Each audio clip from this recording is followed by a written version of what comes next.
Good morning to all of you and welcome to my channel science era. मैं Shailendra sir आज एक नए topic के साथ उपस्थित हूँ, संधारित्र का संयोजन। इससे पहले हम लोगों ने संधारित्र की धारिता का गणितीय निगमन किया था और आज हम करेंगे संधारित्रों का संयोजन। तो आइए देखते हैं संधारित्रों का संयोजन। तो संधारित्रों का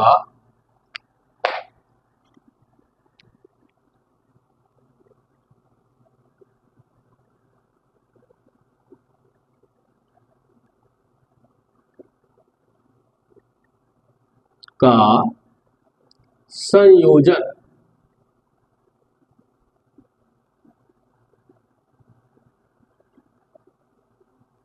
संधारित्रों का संयोजन यानी कॉम्बिनेशन ऑफ कैपेसिटर।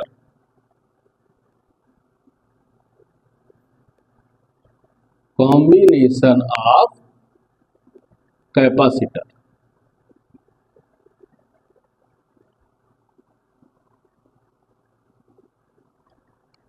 अच्छा, तो कैपेसिटर क्या होता है?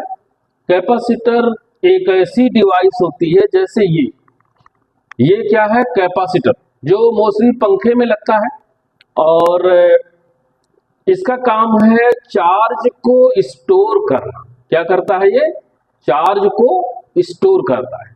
चार्ज को स्टोर करता है जिससे ये किसी भी अप्लायंसेस को, किसी भी डिवाइस को एक प्रॉपर अमाउंट में चार्ज उसको दे देता है।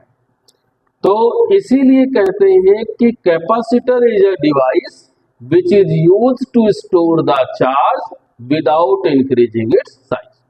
यानी कैपेसिटर एक ऐसा उपकरण है जो बिना आकार में परिवर्तन किए हुए आवेशों को के संचय के लिए उपयोग किया जाता है। तो capacitor is a device which is used to store the charge without increasing its size. Capacitor एक ऐसा उपकरण है जो आवेशों का संधारण करता है बिना अपने आकार में परिवर्तन किए हुए। तो ये संधारित्र है। इसको कंडेंसर के नाम से जानते हैं। पंखे हो गए, कूलर हो गए और जितने भी इलेक्ट्रॉनिक अप्लायंसेस है, जितने भी इलेक्ट्रॉनिक डिवाइसेस हैं, मोस्टली सभी में कैपेसिटर का उपयोग होता है। कुछ में छोटा होता है, कुछ में बड़ा होता है। इसकी जो धारिता है यहाँ पर लिखी भी रहती है। जैसे अगर यहाँ से ये देखेंगे, ये थोड़ा सा ध्यान से देखेंगे तो यहाँ पे लिखा हुआ है कि 3.15 माइक्रोफैरेड। कितना है? 3.15 माइक्रोफैरेड का ये कैपेसिटर है जो पंखे में लगा था। उसी कैपेसिटर को हम कंडेंसर कहते हैं। तो अगर हमें इसकी धारिता को बढ़ाना है या इसको कंट्रोल फॉर्म में यूज करना है तो हम संधारित्रों को जोड़ सकते हैं। अब इसीलिए आज हम पढ़ेंगे कि संधारित्रों का संयोजन। तो संधारित्रों का जो संयोजन होता है वो दो प्रकार का होता है। एक तो होता है श्रेणी क्रम संयोजन और एक होता है समांतर क्रम संयोजन। तो श्रेणी क्रम संयोजन में आइए देखते हैं हम कि जैसे हमने कहा संधारित्रों का संयोजन। तो संधारित्रों का संयोजन हम दो प्रकार से कर सकते हैं। एक होता है श्रेणी क्रम संयोजन। श्रेणी क्रम संयोजन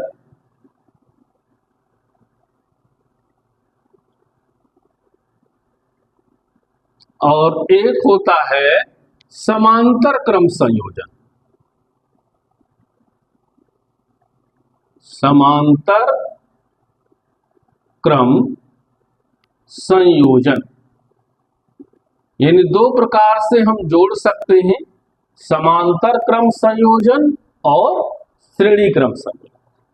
तो आज हम पढ़ेंगे कि श्रेणी क्रम संयोजन क्या है, संधारित्रों को श्रेणी क्रम में कैसे जोड़ते हैं, इसका गणितीय निगमन क्या है। तो आइए देखते हैं कि श्रेणी क्रम संयोजन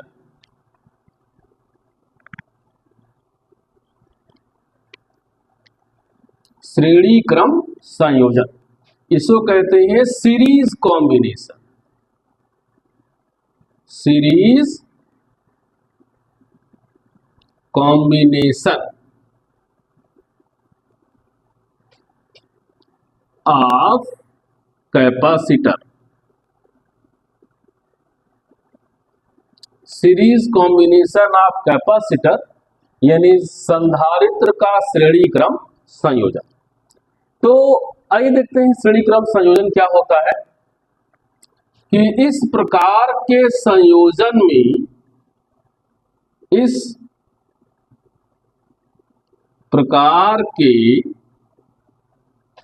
संयोजन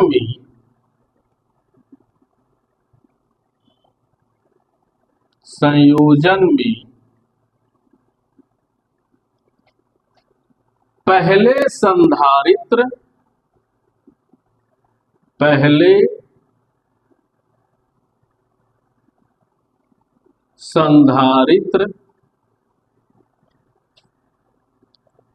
का पहला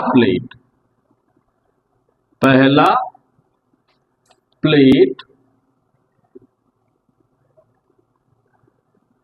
विद्युत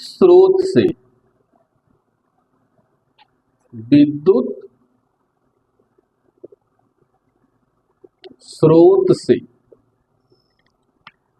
पहले संधारित्र का पहला प्लेट विद्युत स्रोत से पहले संधारित्र का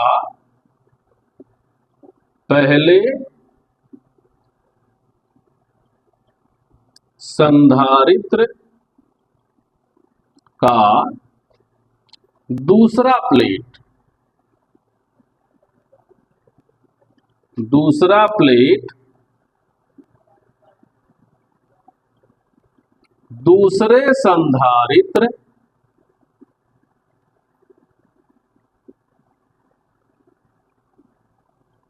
दूसरे संधारित्र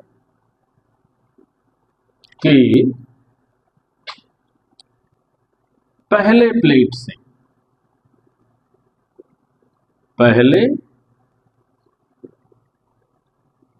प्लेट से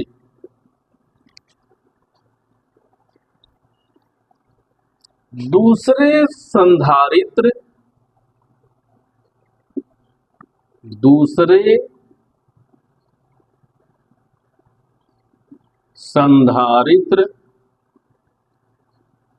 का दूसरा प्लेट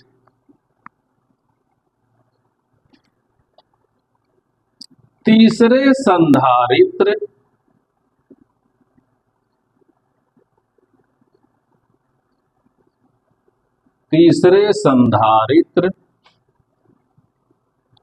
के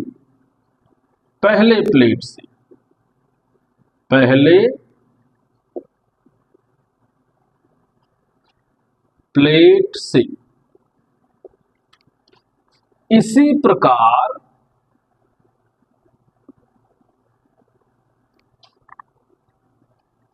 अंतिम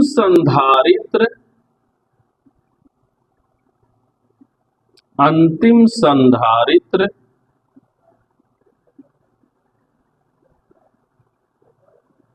के दूसरे प्लेट को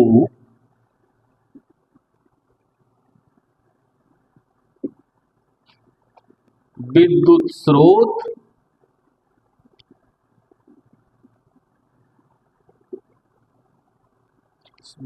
स्रोत से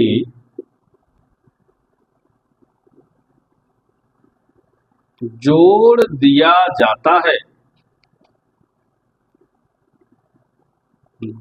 दिया जाता है। इस प्रकार के संयोजन को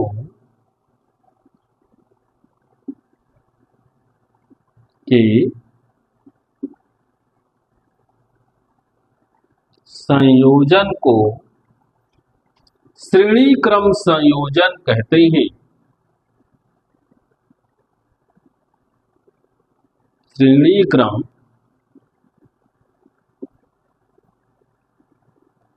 संयोजन कहते हैं।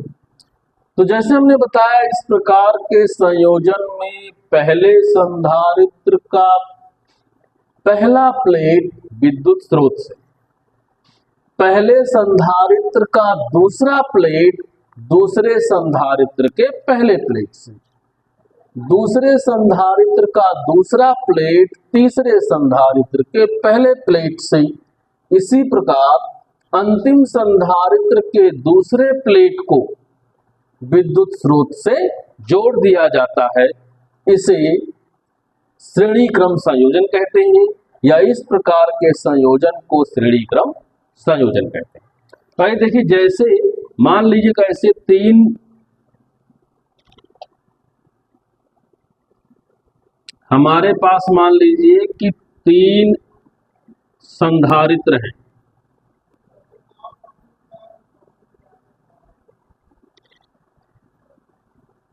ऐसे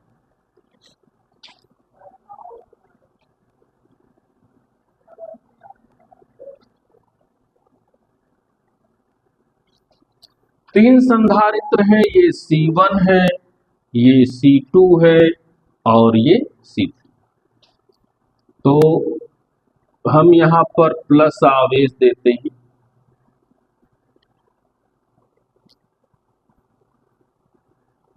तो विपरीत यानी दूसरे प्लेट पर विपरीत आवेश हो जाते हैं, जिसको हम लोग कहते हैं विद्युत प्रेरण। इसके बारे में बात हम इससे पहले वाले में कर चुके हैं। आई ये माइनस है, ये प्लस है। देखिए, अब जैसे यहां पर एक प्लेट है, तीन प्लेट है, C1, C2 और C3। इसकी अलग अलग प्लेट है, जैसे पहला प्लेट, ये दूसरा प्लेट, फिर ये पहला प्लेट, फिर ये दूसरा प्लेट, फिर ये पहला प्लेट, फिर ये दूसरा प्लेट। अब परिभाषा में आइए। परिभाषा में हमने कहा था कि इस प्रकार के संयोजन में पहले संधारित्र का पहला प्लेट इससे विद्युत स्रोत से, ये क्या है, विद्युत स्रोत यानी बैटरी। तो पहले प्रतिरोध का पहले संधारित्र का जो पहला प्लेट है वो विद्युत स्रोत से, पहले संधारित्र का दूसरा प्लेट दूसरे संधारित्र के पहले प्लेट से, दूसरे संधारित्र का दूसरा प्लेट तीसरे संधारित्र के पहले प्लेट। इसी प्रकार अंतिम संधारित्र के दूसरे प्लेट को विद्युत स्रोत से जोड़ दिया जाता है। इसे ही हम श्रेणी क्रम संयोजन कहते हैं। तो इसीलिए इस परिभाषा में बताया गया कि इस प्रकार के संयोजन में पहले संधारित्र का पहला प्लेट विद्युत स्रोत से, पहले संधारित्र का दूसरा प्लेट दूसरे संधारित्र के पहले प्लेट से, दूसरे संधारित्र का दूसरा प्लेट तीसरे संधारित्र के पहले प्लेट से जोड़ दिया जाता है। इसी प्रकार अंतिम संधारित्र के दूसरे प्लेट को हम विद्युत स्रोत से जोड़ देते हैं। इसे ही श्रेणी क्रम संयोजन कहते हैं। उम्मीद है डेफिनेशन समझ में आ गई होगी। और इसका गणितीय निगमन होता है। तो आइए हम लोग करते हैं गणितीय निगमन और देखते हैं कि इसका गणितीय निगमन क्या होता है।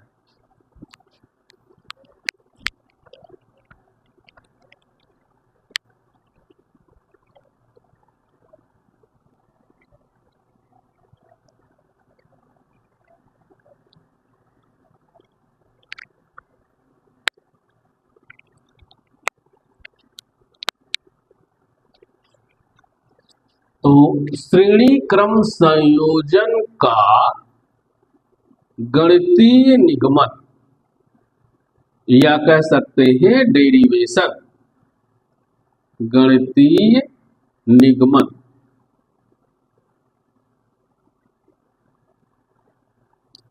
यानी कह सकते हैं कि mathematical expression of series combination.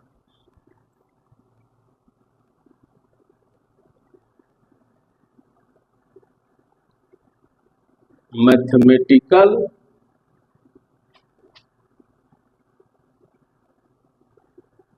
Expression of series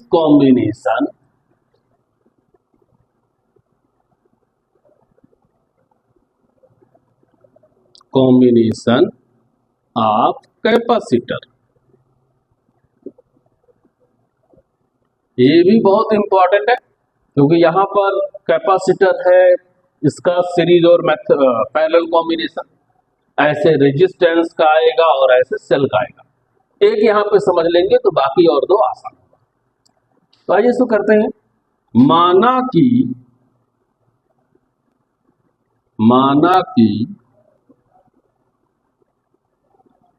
तीन संधारित्र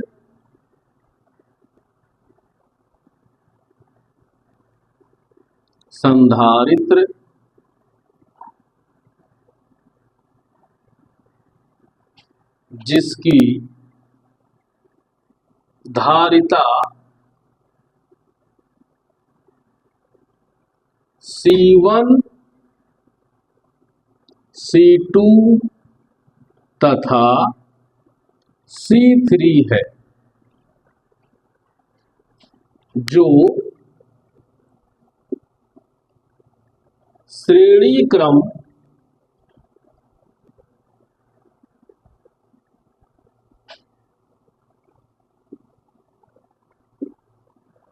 संयोजन में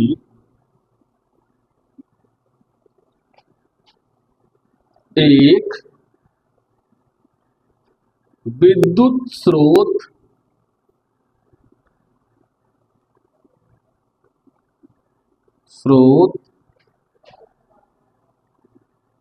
से जुड़ा है।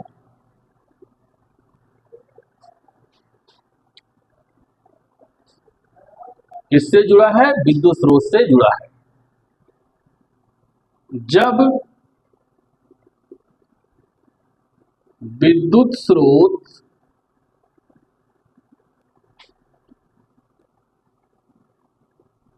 से प्लस Q आवेश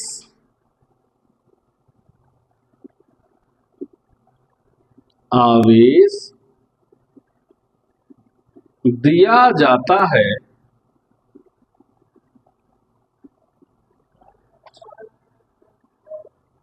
तब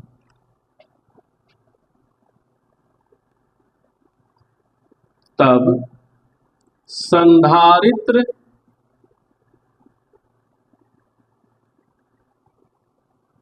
के पहले प्लेट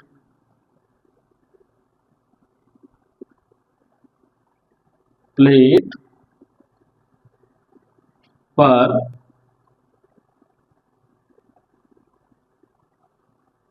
धनात्मक आवेश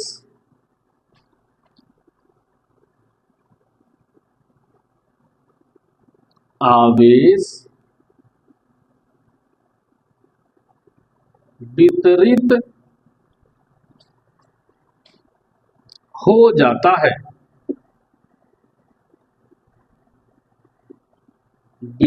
हो जाता है। संधारित्र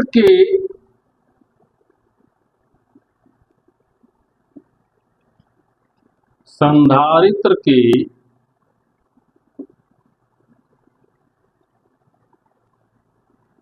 दूसरे प्लेट पर विद्युत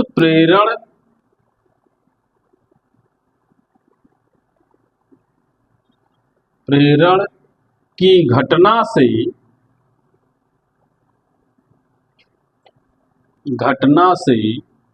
विपरीत आवेश विपरीत आवेश उत्पन्न हो जाता है, उत्पन्न हो जाता है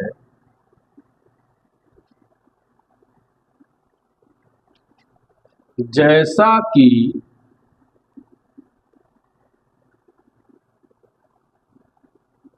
चित्र में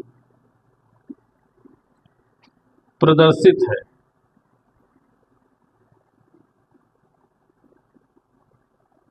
प्रदर्शित है। हमने मान लिया कि 3 प्रतिरोध है, तो सॉरी 3 संधारित्र है, ऐसे ही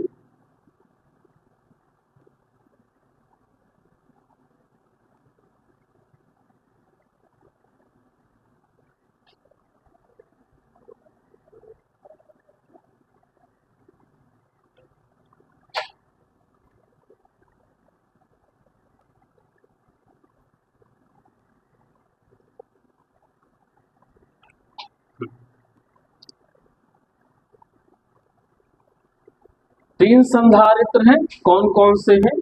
C1, C2 और C3। यहां पर एक बैटरी लग गई है। C1, C2, C3 ये श्रेणी क्रम में जुड़े हुए हैं। जब हम इस विद्युत स्रोत से इसको आवेश देते हैं तो इसके पहले जो प्लेट है उस पर धनात्मक आवेश, दूसरे प्लेट पर ऋणात्मक आवेश, फिर से इस पर जो होगा वो प्लस और दूसरे प्लेट पर माइनस, ऐसे प्लस और यहां पर माइनस, ऐसे उत्पन्न हो जाते हैं। विद्युत प्रेरण की घटना से दूसरे प्लेट पर अपोजिट चार्ज यानी विपरीत आवेश जो होते हैं वो उत्पन्न हो जाते हैं। यहां पर हमने जो आवेश दिया तो इसमें आवेश जो है उसका एक ही रास्ता है, वो क्या है? Q। Q है तो ये Q आवेश इसमें गया, वही आवेश इसमें जाएगा और वही आवेश इसमें जाएगा।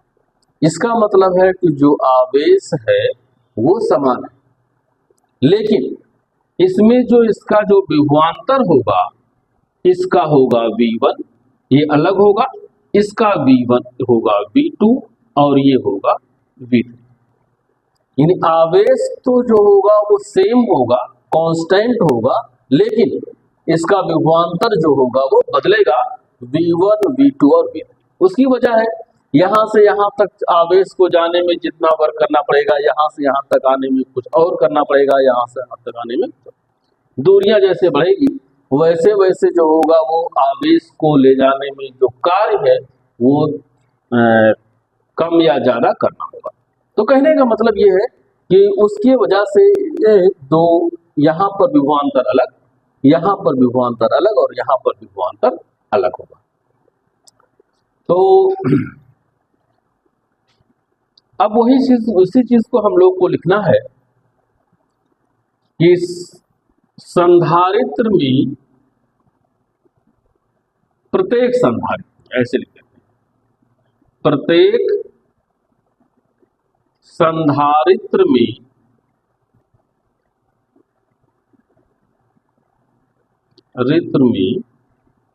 आवेश समान परंतु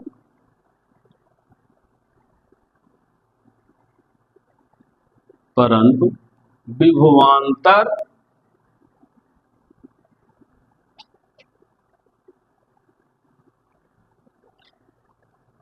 भिन्न भिन्न होगा, यानी भिन्न भिन्न होगा, भिन्न भिन्न यानी V1, V2 तथा V3 होगा।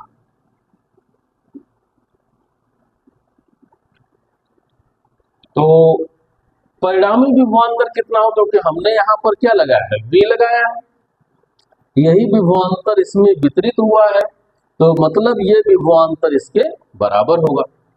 तो परिणामी विभवांतर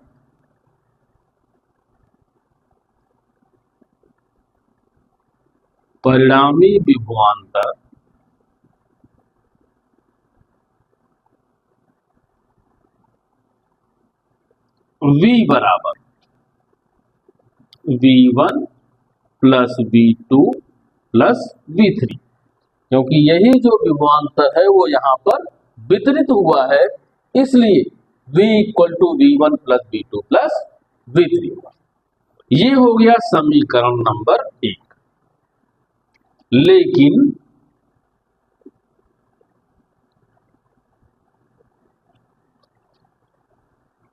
Q इज इक्वल टू क्या होता है, CV। ये फॉर्मूला हम लोगों ने पहले पढ़ा है। तो C इक्वल टू क्या होगा, Q अपान V।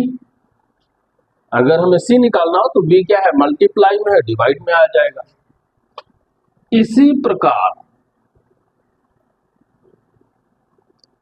प्रकार C1 बराबर क्या होगा, Q अपान V1। C2 बराबर क्या होगा, Q अपान V2। और C3 इक्वल टू क्या होगा, C3 इक्वल टू होगा Q अपान V3। ध्यान देखिए, अगर इसको हम कह दें इक्वेशन सेकेंड, ये इक्वेशन थर्ड, ये फोर्थ और ये 5, तो इस तरह से अगर हम देखें तो हमें C की वैल्यू मिल गई है, C1 की वैल्यू मिल गई है, C2 की वैल्यू और C3 की वैल्यू। तो C1, C2 और C3 की वैल्यू और यहाँ पर C की वैल्यू उठा के इक्वेशन नंबर फर्स्ट में रख दिया जाए। तो समीकरण 1, 2 तथा 3 कितने हैं, 1, 2, 3, 4, 5। तो ये कह सकते हैं कि समीकरण 1, 2, 3, 4 तथा 5 से तो क्या होगा, V की वैल्यू है Q अपान C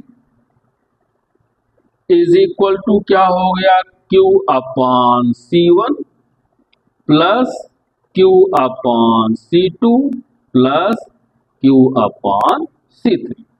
सभी की वैल्यू को हमने रख दिया। C1, C2, C3 थोड़ा सा वो हो गया है मिस्टेक, क्योंकि हम लोग को जो है V1 की वैल्यू को निकालना है, इसलिए हम V की वैल्यू को चेक करेंगे। तो यहां से थोड़ा सा मिस्टेक है, ये देखते हैं ये कैसे है। यहां से हमें V की वैल्यू निकालनी है, तो V की वैल्यू होगी Q अपान C और V1 की वैल्यू इसी तरह से क्या होगी, Q अपान C1। V2 की वैल्यू क्या होगी, Q upon C2 and V3 की वैल्यू Q अपान C3। तो अब यहां से अगर देखो तो ये हो गया इक्वेशन नंबर सेकंड, ये हो गया इक्वेशन नंबर थर्ड, ये हो गया 4 और ये हो गया इक्वेशन 5। तो सेकेंड, थर्ड, 4 और 5 से वैल्यू उठा के पहले इक्वेशन में रख दिया जाए। तो समीकरण 1, 2, 3, 4 तथा 5 से तो क्या होगा कि V की वैल्यू है Q अपान C, इसकी वैल्यू को यहां रख दो, और V1 की वैल्यू है Q अपान C1, V2 की वैल्यू है Q अपान C2 और ये है Q अपान C3। अब ऐसे कंडीशन में Q अपान C इक्वल यहां पर Q कॉमन है, तो ऐसे कंडीशन में अगर हम Q को कॉमन ले लें तो ये क्या होगा 1/C1 plus 1/C2 plus 1/C3। तो यहां से ये और ये कैंसिल हो गया, यानी 1/C is equal to 1/C1 plus 1/C2 plus 1/C3। अगर हमको तीन संधारित्र का परिणामी धारिता निकालना हो तो उस स्थिति में 1/C equal to 1/C1 plus 1/C2 plus 1/C3 होगा। अब इसके आगे थोड़ा सा अगर हम देखें, बहुत सारे प्रतिरोध हमारे पास, मान लीजिए कि प्रतिरोधों की संख्या अगर हमारे पास n हो तो वही लिखेंगे, यदि प्रतिरोधों की प्रतिरोध नहीं है, संधारित्र, यदि संधारित्रों की संख्या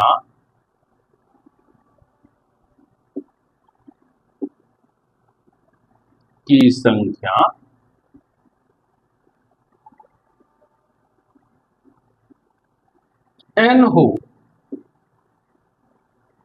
तब परिणामी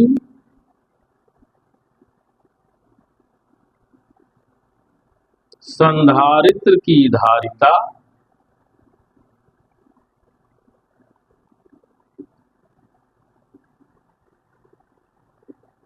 धारिता 1/Cn equal to 1/C1 plus 1/C2 plus 1/C3 up to कहां तक, n टर्म तक। कहां तक होगा, n टर्म। और ये जो आंसर आएगा इसकी जो यूनिट होगी वो क्या होगी, फैरेड। क्या होगी इसकी यूनिट, फैरेड। तो अगर n प्रतिरोध है तो ऐसी स्थिति में परिणामी संधारित्र की धारिता जो होगी 1/Cn equal to 1/C1 1/C2 1/C3 इस तरह से होगी।